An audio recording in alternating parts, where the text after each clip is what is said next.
France's interior minister resigned last night, Tuesday night, after financial prosecutors opened an inquiry into whether he hired his student-age daughters for summer jobs while a member of parliament. The shock resignation of Bruno Le Roux came in the wake of a similar payment scandal surrounding the British wife and two children of François Fillon, which has severely damaged his chances in the French presidential election and placed him under formal investigation. Yesterday, it was reported that officials had widened their investigation into Fillon and his wife, Penelope, amid suspicions that they had forged documents to justify her work as his parliamentary aide. Observers said Le Roux's decision to fall on his sword to defend his honor puts further embarrassment on Fillon, who pledged to stand down if formally investigated only to carry on with his campaign. It came as Emmanuel Macron, the independent centrist nominee, solidified his position as favorite to win the forthcoming French election after polls suggested he won a television debate on Monday night between the five top candidates. Macron has pledged to ban the practice of MPs employing family members. He has also promised to pass a law moralizing French politics. In Le Roux's case,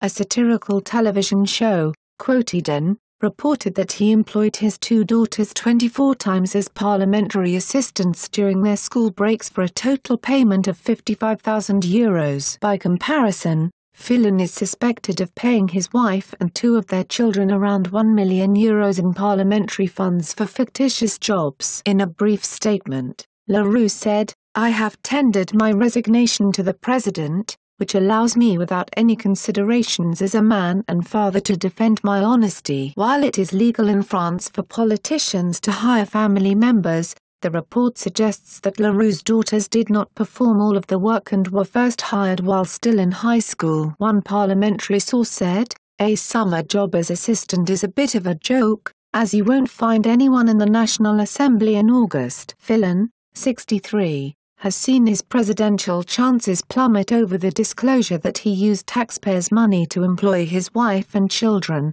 and suspicions that he broke rules on donations by accepting a gift of two suits worth a total of €13,000. These accusations were barely broached during Monday night's 3.5-hour debate, watched by 10 million people. This allowed Fillon to score points by rolling out coherent economic reform plans. But Macron's presidential bid showed no sign of losing steam as two high-profile socialists jumped ship to his independent camp yesterday. Barbara Pompili, the biodiversity minister, became the first in François Hollande's socialist government to endorse Macron instead of backing their party candidate, Benoît Hamon. Others are expected to follow suit. Bernard Poignant, a close advisor to Hollande, also announced that he was backing Macron, calling him the only candidate who hails from the left who can qualify for the second round of the election and avoid a Le Pen-Fillon face-off. Billed as a potential game-changer, Monday's debate, the first of three, appears not to have altered the pecking order that currently sees the 39-year-old Macron running against Marine Le Pen, of the Front National,